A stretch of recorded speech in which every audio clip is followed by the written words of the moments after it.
مصطفیٰ ایک ہے ساری مخلوقات میں۔ اللہ فرماتے ہیں وہ مرفوع ہے، میں نے اس کا مقام بلند کر دیا ہے، میں نے اس کا مقام وہ مرفوع ہے۔ وَرَفَعْنَا لَكَ ذِكْرَكَ، میں نے اس کا مقام بلند کر دیا ہے۔ یہ ساری کائنات کس کی ہے بھائی؟ اللہ کی ہے نا؟ تو اللہ نے اپنی کائنات میں اپنے محبوب کا مقام بلند کر دیا ہے۔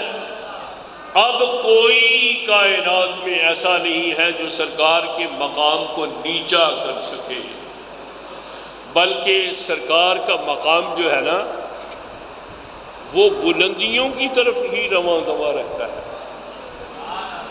حضور ایک جگہ نہیں ہے، حضور ہر لحظہ سرکار کا مقام بلند ہو رہا۔ وَلَلْآخِرَةُ خَيْرٌ لَكَ مِنَ الْأُولَىٰ، قرآن کی یہ آیت اس بات کی شہادت۔ تو حضور سرور کائنات مرفوع ہے، اللہ نے سرکار کو بلند کر دیا ہے۔ وہ مرحوم ظہوری قصوری وہ ایک نعت پڑھا کرتے تھے، خدا اہل سنت کو آباد رکھے، محمد کا میلاد ہوتا رہے گا۔ مجھے اس سے اتفاق نہیں ہے، محمد کا میلاد سنی ایک بھی نہ رہے کائنات میں تب بھی ہوتا رہے گا۔ حضور کے مقام کو سنیوں نے اوپر اٹھا کے رکھا ہوا نہیں۔ وَرَفَعْنَا لَكَ ذِكْرَكَ، اس نے اٹھایا ہوا ہے، اس نے بلند کیا ہوا ہے کہ جس کی یہ ساری کائنات ہے اور جس کے سامنے کسی کی کوئی حیثیت نہیں ہے، سب خاک ہے۔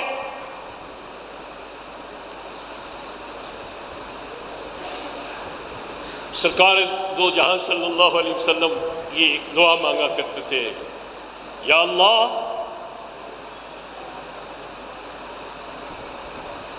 اللہم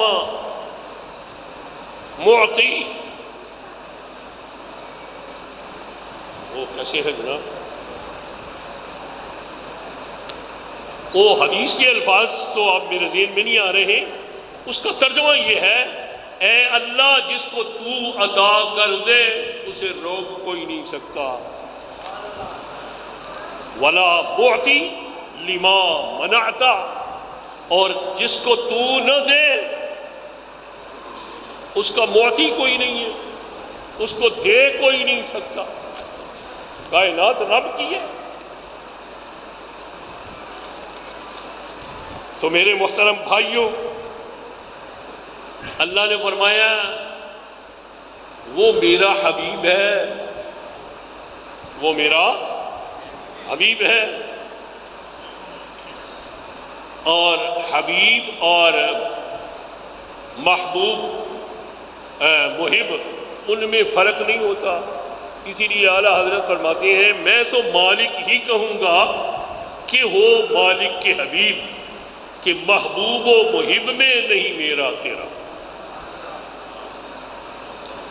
تو اللہ فرماتا ہے رسول اللہ میرے حبیب ہیں،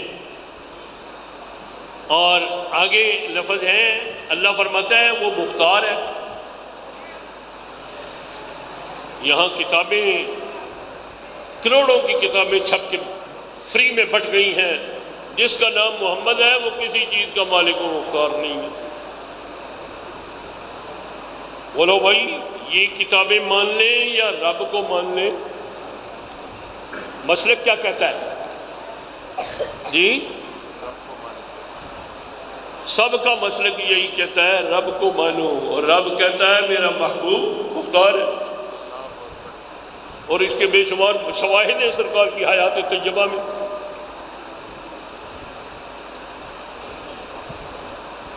اور بدی برائی کا بدلہ سرکار نیکی سے دیتے ہیں۔ کیا ہم سرکار کی اس سنت پر عمل کرتے ہیں؟ برائی کا بدلہ نیکی سے دینا، اس پر ہمارا عمل ہے؟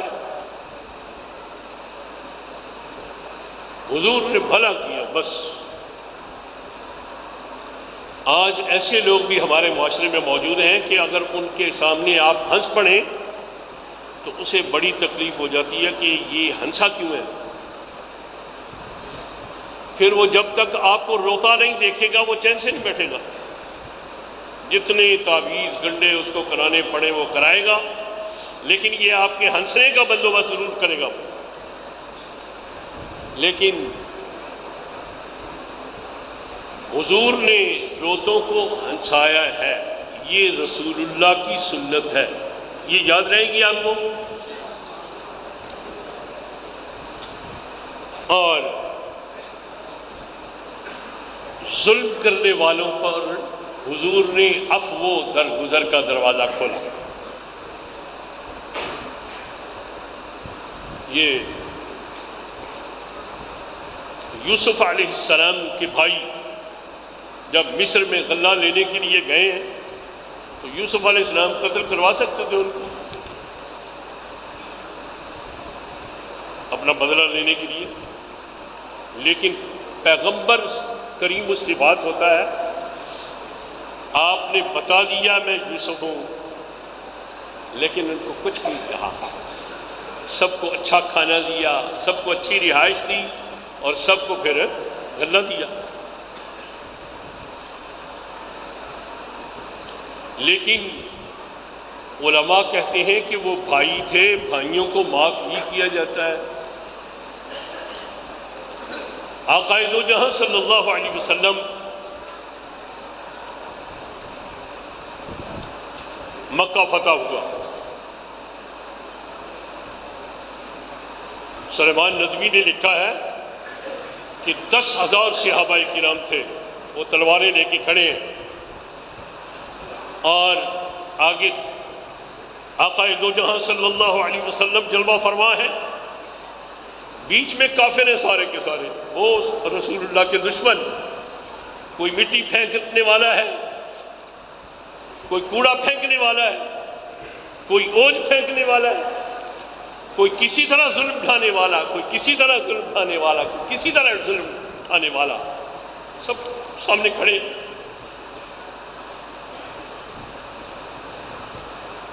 سرور دو جہاں شفیع آسیہ سرور عالمیہ صلی اللہ علیہ وسلم نے پوچھا، بھائی جو آپ نے میرے ساتھ کیا ہے وہ تو آپ کو یاد ہے سب کچھ، مجھے بتاؤ آج میں تمہارے ساتھ کیا سلوک کروں۔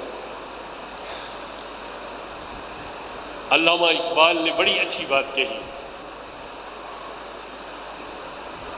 وہ کہتے ہیں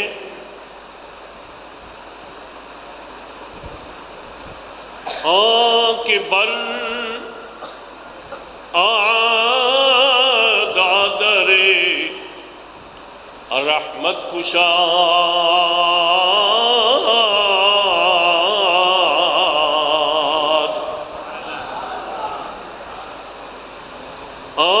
کے بر دادر رحمت کشا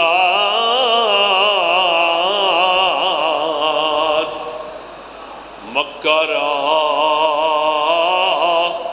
پیغام لا تسریب داد۔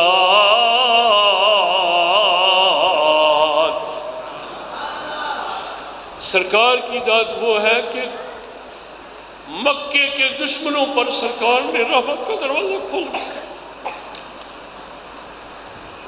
مکے کے دشمنوں پر سرکار نے رحمت کا دروازہ کھول دیا اور اعلان عام فرمایا، جاؤ آج تمہارے اوپر کوئی مواخذہ نہیں ہے، کوئی گرفت نہیں ہے۔ مسلمانوں، رسول اللہ کی یہ سنت ہمیں یاد ہے نہیں؟ کوئی حاجی صاحب کو، کوئی نمازی صاحب کو، کوئی غازی صاحب، کسی کو یاد ہے یہ سنت سرکار کی؟ کس کا عمل ہے؟ اور محبت تو یہ کہتی ہے کہ عمل کرو۔ سرکار کے جانثال حضرت صدیق اکبر کی محبت پر کسی کو شک نہیں ہے، نہ کسی فرقے کو، نہ کسی فرقی کو۔ تو حضرت صدیق اکبر رضی اللہ تعالیٰ نے سرکار کی کسی سنت کو چھوڑا؟ جی نہیں۔ ہم کیا کر رہے ہیں؟ یہ ہمیں سوچنا چاہیے یا نہیں؟ جائز نہیں ہے سوچنا؟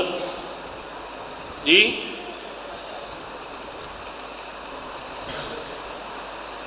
تو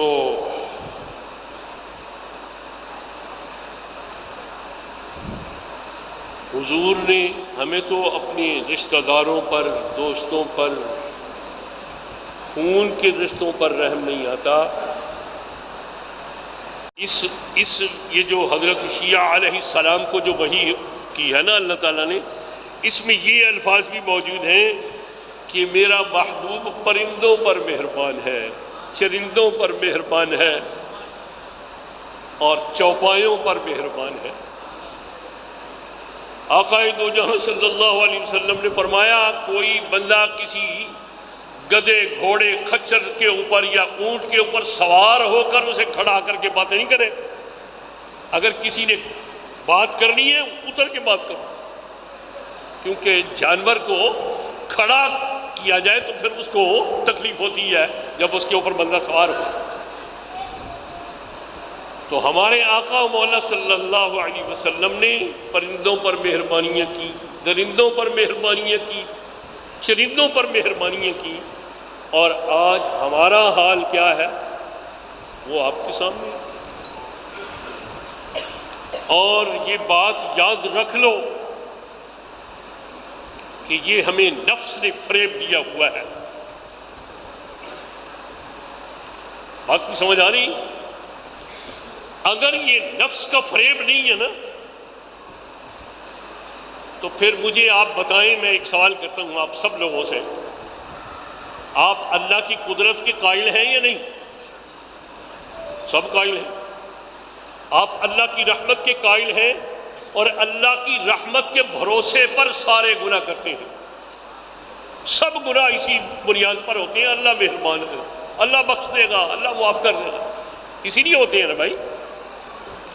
تو جب ہم اللہ کی رحمت پر بھروسہ کر کے یہ گناہ کرتے ہیں تو اللہ کی قدرت پر بھروسہ کر کے زہر کیوں نہیں کھاتے؟ کیا اللہ اگر چاہے کہ زہر اثر نہ کرے، وہ بندہ نہ مرے، تو وہ بندہ مر سکتا ہے؟ جی نہیں مر سکتا نا۔ تو پھر اللہ کی قدرت پر، رحمت پر بھروسہ کر کے خطائیں کرنے والے، گناہ کرنے والے اس کی قدرت پر بھروسہ کر کے زہر بھی کھا لیا کریں۔ پھر تو زہر تو کوئی نہیں کھاتا، کھاتا ہے کوئی؟ اب آپ دیکھیں کہ ایک ہے زہر، ایک ہے گناہ، ان دونوں میں سے زیادہ نقصان کس کا ہے؟ ایک بندے نے نماز چھوڑ دی، یہ قبلہ علامہ شیخ الحدیث صاحب بیٹھے ہیں، ان سے پوچھیں آپ، نماز چھوڑ دی، علماء کہتے ہیں، وہ علماء کا اس میں اختلاف ہے، کہتے ہیں کہ بھائی 80 برس ایک نماز فرض چھوڑنے کی سزا جو ہے وہ 80 برس کے لیے اللہ تعالیٰ اس کو جہنم میں پھینک دے، کم از کم 80 برس۔ اور زہر کھانے کا نقصان کتنا ہے؟ نماز یعنی گناہ جو ہے اس کی سزا تو میں نے آپ کو بتا دی کہ 80 برس اللہ تعالیٰ اس کو ایک فرض نماز چھوڑنے کے بدلے میں جہنم میں پھینک دے۔ یہ ایک فرض نماز کو جان بوجھ کر چھوڑنے کی سزا ہے۔ اور زہر کھانے کا نقصان کتنا ہے؟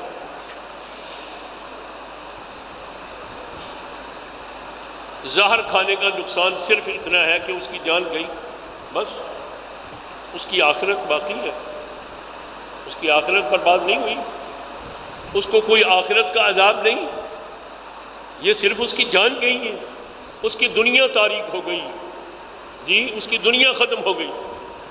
تو یارو کتنے افسوس کی بات ہے کہ آپ وہ جرم کرتے ہیں اللہ کی رحمت پر بھروسہ کرتے ہوئے جس جرم کی سزا 80 برس جہنم میں جلنا ہے، اور اس جرم کو آپ چھوڑ رہے ہیں جس کا نقصان بڑا تھوڑا سا ہے اس کے مقابلے میں۔ میرے محترم بھائیوں، اللہ تعالی ہمارے ظاہر و باطن کی اصلاح فرمائے۔ میں آپ سے پھر یہی کہتا ہوں آخر میں، اور پہلے بھی میں نے یہی کہا تھا کہ آپ خدا و رسول کی نافرمانی کو یکسر چھوڑ دیں اور اس کے اطاعت گزار فرما بردار بندے بن کر زندہ رہیں، اور اسی کا نام زندگی ہے، اور جرائم اور خطاؤں کی جو زمانہ ہے نا وہ زندگی نہیں ہے، وہ شرمندگی ہے۔ وہ کسی دانائے راز نے کہا ہے، زندگی آمد برائے بندگی،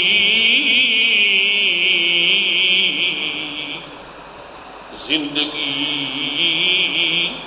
بے بندگی شرمندگی۔